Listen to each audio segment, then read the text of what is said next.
Axolotls are amphibians which originate from Mexico. These animals are fascinating for a number of reasons.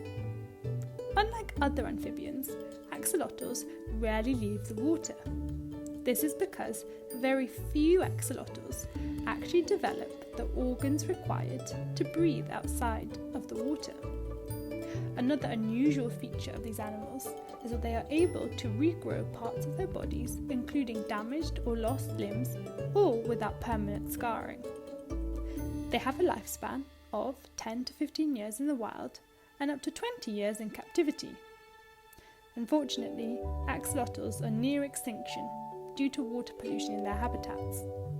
Luckily, conservationists and scientists are working hard to protect this species and the environments that they are found in.